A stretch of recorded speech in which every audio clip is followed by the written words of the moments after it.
Pagi ini, jutaan orang di antara kita memulai hari dengan cara yang sama, secangkir kopi. Tapi pernah nggak sih kita sadar kalau ritual ini mungkin aja jadi hal paling sehat yang kita lakukan seharian?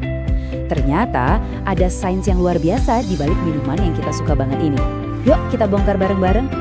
Coba deh, pernah nggak benar-benar mikirin apa aja sih isi secangkir kopi kita itu? Soalnya, di luar rasa nikmat dan dorongan energi, ada sebuah dunia biokimia yang kompleks banget di dalamnya. Dan ya, ini bukan sekedar omongan loh. Penelitian modern membuktikan kalau kopi, asal diminum dengan cara yang benar, itu bukan cuma penyemangat pagi, tapi benar-benar minuman super yang isinya penuh senyawa pelindung tubuh. Nah, jadi apa rahasianya? Ternyata kekuatan super kopi itu bukan cuma dari kafein. Kafein itu ibaratnya cuma satu anggota dari tim pahlawan super biokimia yang jauh lebih besar di dalam cangkir kita. Kuncinya tuh ada di satu konsep ini, senyawa bioaktif. Anggap aja ini molekul-molekul kecil dengan tugas besar, dan biji kopi itu salah satu sumber paling kaya dari senyawa-senyawa ini. Jadi, coba bayangin deh, setiap biji kopi itu kayak gudang kecil yang padat banget. Di dalamnya kesimpan macam-macam senyawa yang masing-masing punya peran unik buat ngejaga badan kita. Dan begitu kita bongkar isinya, lihat deh, bagian terbesarnya itu antioksidan, terutama yang namanya polifenol. Merekalah pekerja keras sesungguhnya di balik manfaat kesehatan kopi. Faktanya, kandungan antioksidan di kopi seringkali lebih tinggi daripada di buah dan sayuran.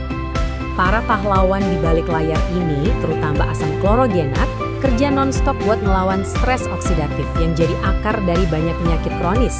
Dan ini penting banget, manfaat ini nggak hilang di kopi tanpa kafein, karena sebagian besar antioksidannya tetap ada di sana. Oke, sekarang kita bahas si bintang utamanya. Iya, kafein dong.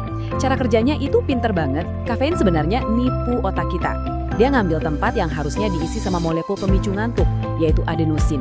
Hasilnya, tentu aja, energi dan fokus kita langsung naik. Terus ada lagi yang namanya diterpen, senyawa yang punya dua sisi mata uang.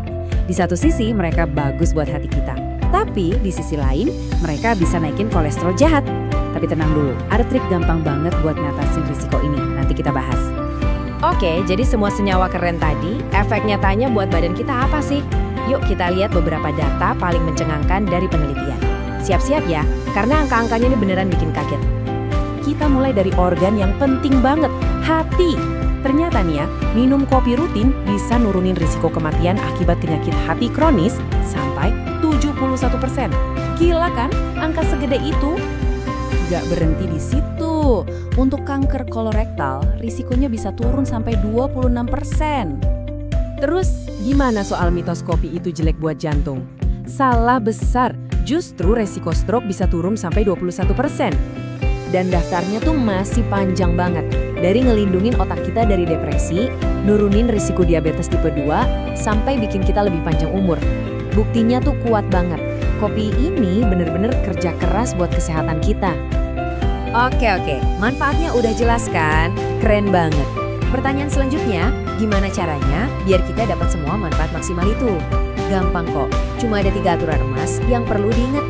Ingat-ingat aja 3 kata ini, jumlah, waktu, sama penyajian. 3 hal ini aja bisa ngubah kebiasaan ngopi kamu jadi strategi kesehatan yang jitu. Aturan pertama, jumlah. Angka ajaibnya adalah 400 mg. Ini batas aman kafein harian buat orang dewasa sehat. Gampangnya, itu sekitar 3-5 cangkir kopi biasa. Tahu batas ini tuh kunci banget, biar dapat manfaatnya tanpa kena efek samping. Aturan kedua, ini yang sering banget orang salah, waktu. Intinya gini, jangan minum kopi pas baru banget bangun tidur. Kenapa? Karena badan kita tuh udah pinter, dia ngeluarin hormon kortisol, hormon biar kita melek, puncaknya tuh antara jam 8 sampai jam 9 pagi. Nah, waktu terbaik buat ngopi itu ya di jendela emas ini, pas kortisolnya mulai turun. Jadinya kafeinnya kerja lebih efektif dan kita nggak gampang jadi kebal. Dan aturan ketiga, penyajian. Nah, ingat kan tadi ada senyawa diterpen yang bisa naikin kolesterol? Ternyata solusinya super simple, pakai filter kertas. Jadi metode kayak drip coffee atau pour over itu bisa nangkap senyawa ini. Makanya ini pilihan yang jauh lebih sehat buat jantung kita dibanding metode tanpa filter kayak French press atau kopi tubruk. Tentu aja, kayak semua hal di dunia ini, gak ada yang sempurna. Biar infonya seimbang, kita juga harus ngomongin risikonya dan gimana cara ngopi yang pinter dan sadar diri.